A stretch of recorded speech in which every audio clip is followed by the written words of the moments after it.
This video is about a so-called mistake. I don't think anything's a mistake if you learn from them, but I'm going to call it that for the sake of the video. A mistake that I made after having a near-death experience in 2017, which if you haven't seen the video, I'll link that into the description. I spent 2 years in a lot of bliss, a lot of euphoria, and with pretty much total absence of any anxiety, disturbing feelings, just the general things we feel as human beings on earth.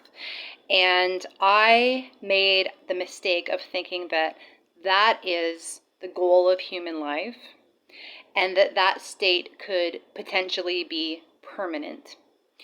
And in this video, I want to share a little bit of what I've learned since. I came across the work of Rudolf Steiner and anthroposophy, and that was a few years after this 2 years of bliss, which was followed by a very dark night of the soul. And I think I came across this information just at the right time, after I'd been through everything that I had been through. So the first 2 years, like I said, I made the mistake of thinking that this was the goal of life, how everything should be, where we should all be trying to get to, and anything less than that was a suboptimal human experience. And so I ended up taking a real step away from everyday life. I quit my job. I sold my house, and I spent a lot of time in solitude in nature, which was really needed after, quite a full, busy life for most of my adult life. But I made the mistake of thinking that that was the way to go. That was the only way to connect spiritually, to grow spiritually, and that is just the way things should be. I do believe that we all should take time away from everyday life where we really focus on our inner world, where we focus on contemplation and any spiritual practices that we're drawn to. And that in everyone's life we need to retreat out and be doing that whenever we feel called. But I started to think that this could be, the rest of life could be like this. And because I was seeing so many signs and synchronicities and being just the right place at the right time during those first 2 years, I just thought, wow, okay, so somehow I've made it into this type of euphoric reality, and I'm just going to see how long this could go. Hopefully it goes on forever. And like I said, it was followed by almost 2 years of a real deep, dark depression, dark night of the soul, and it didn't last. And that level of euphoria and bliss never came back to me. And so, yeah, my mistake was thinking that this is the goal and that this is possible to just live like this forever. So I came across the work of Rudolf Steiner and anthroposophy a couple of years after this blissful period when I was coming out of this dark night of the soul. And it helped me. I think it came across this work just at the right time so that I could understand a little bit more about the spiritual forces that are at work on the planet and how they work in cohesion to move a person along. And so I'm going to explain a little bit about what I learned from his work in hopes that anyone watching this can find where they are at with those forces, which parts of those forces are at work in their life or where they're more drawn to. So I'm going to start off with where I found myself in those 2 years with constant euphoria and not paying much attention to the material world and really immersing myself in the spiritual world. And I'm going to say it's up here, but there is a ceiling to it, okay? And so it's characterized by spiritual bypassing, which if you don't know what that means, it means just looking at all of the light, all of the love, all of the magic, all of the synchronicity, all of the positive manifestation, and not looking at taking responsibility for things we've done in the past, not looking at our shadow work, not looking at processing and digesting how we've showed up in the world in a negative way, and then looking on how we could transform that. It's just only focusing on the higher aspects, which is only half of our world of duality. People who are up here, and remember, like I said, there is a ceiling to this, they dismiss the care of the earth often. They're not very focused on our environment and the evolution of humanity and what they can contribute towards that. We see this in some religions, some churches, where there's not much of a care for the planet and for the earth, as well as for some people, the physical body. You know, people who they're just waiting to get to heaven, and they're not taking good care of their physical body. You know, they're eating fast foods and pumping themselves with pharmaceuticals long term, and yet they're calling themselves religious or followers of Christ. And it's just interesting because the body is supposed to be a temple for divinity, and this planet is the creation of divinity. But they're so heavenly focused that there's not much care for anything that is on this level, that is actually very holy. A lot of the New Age would fall into this level of things.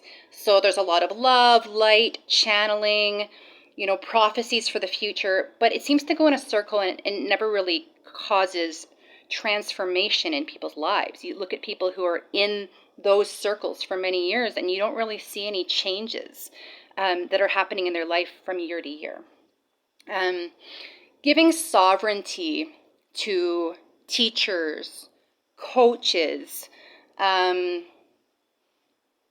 giving sovereignty to energy healers, shamans, and thinking that those people all know better than you, and not tapping into your own inner guidance. And if you're connected to psychic realms and to invisible worlds, this would go with always just taking the guidance from maybe a spirit guide or an angel, or not being able to decipher if these spiritual beings really have your best interest in mind and want you to be sovereign and want you to develop yourself, or if they just want to give messages. Because there is, in this level, a lot of false light beings.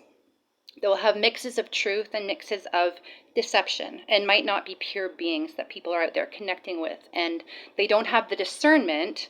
If they're hanging out up here, they don't have the grounding and the discernment to know if this is information that is actually pure. So leaving the body instead of integrating into the body and creating with the use of the body. Over brooding, over ruminating in the inner world and not paying any attention to the outer world. This is also called a force of involution, because it kind of goes in circles, and there's never like an evolution of the soul, and there's never creation in the physical world from any of these things. It's just all talk. Abandoning earth to escape to a spiritual reality. It tempts humans to ignore the physical plane, and there is a focus on oneness. And oneness is a real thing. Oneness is very, very real. But there's a focus on giving up your sovereignty and giving up your uniqueness and just being in this blob of oneness where nobody is created unique and individual in the creation of God. And in some ways, even people who practice black magic or using energy for manipulation of other people and other things, they would even fall in this level. Because when they're up here, they're kind of going in circles, doing the same dark things, but never advancing spiritually. So they in some ways fall into this thing here. And then, I'm going to say down here, there is another force. And it's also a force of involution. People don't really evolve when they're stuck in that side. So I had a more tendency to be up in here. But I do also want to talk about down here in case there's someone watching this that can really feel themselves more drawn to these forces. Down here is like materialism, scientism, attaching to pleasure, gratification of the body only, and not putting any focus or any energy towards the spirit world. And in an extreme case, people who don't believe that there is a spirit world, too much intellect and no firsthand inner guidance. It has a lot to do with machines and robots and giving sovereignty over to concepts like AI, supplanting human organic evolution and giving that over to machine development. Humans lose their wildness. Humans don't develop organically and connect mystically with nature. There's a deadening of emotions, where emotions are tuned out and numbed out, and we see this in the over prescription of pharmaceuticals for mental illness, where some people are on them long term and just completely numbed out. Inventions which save us time but eliminate the human will and the evolution of the human brain. And when we're stuck in materialism and we aren't connecting to our inner guidance and to the spiritual world, we don't evolve spiritually. So this is a force of involution. So down here, it's about exterminating emotions and staying stuck in scientism, materialism, and intellectualism. So this also tempts humans to ignore the spiritual plane and to just kind of stay stuck. In the middle is where we want to be. We could call this the red road, the middle path, the Christ impulse, and called the Christ impulse not for religious reasons, but because Jesus the Christ carried the highest level of this Christ impulse than any other human that's ever lived. And so here we see the best part of up here and the best part of down here extracted and coming together and merging. And when we are working on that middle path with that Christ essence, we're thinking and feeling and then willing into reality what we want to create and how we want to show up in the world. There's a blend of knowing and connecting with the all, but then also using our uniqueness and our body to bring things forth. There's an energy of possibility. There's an energy of creation. And there is direct knowledge from the spiritual world, but from a place of discernment and from a place of maintaining our own sovereignty. So we're not just showing up to like blindly channel information from some other being that we don't really know what their motivations are. We're using our discernment and our feeling if we are connecting to the spiritual world and saying, does this resonate with the Christ essence? Does this resonate with the middle path? Does this resonate with my sovereignty and my personal evolution? And so in a way, it's uniting opposites and then uniting those two opposites of the upper and lower world and using that as a force to go ahead. And a lot of people don't want to do this because it involves a lot of sacrifice. It involves shadow work. It involves us feeling our difficult feelings and processing them and finding out why we're feeling those things, what people or events those things are attached to, and causing us to maybe have to change some of our patterns. When we're operating with the Christ impulse, we have the ability to fall into silence and contemplation and self-isolation in order to go inward. But then we also have, at the right time, the ability to go out into the world and have an interest in other people and have an interest in creating and collaborating with other people. But it's difficult. It involves real self-reflection, real self-honesty. It requires like a baptism by fire, if that's what we're called to, if that's what our soul is ready to experience. But it is where we want to go because it's the true source of organic evolution of the soul. It's primordial cosmic energy at work in the human body.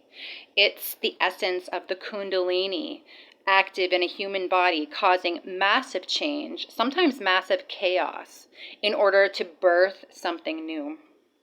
It expresses itself as a commitment to one's own sovereignty and one's own boundaries and sacred space, as well as a commitment to responding to humanity and the needs around us in a really balanced way.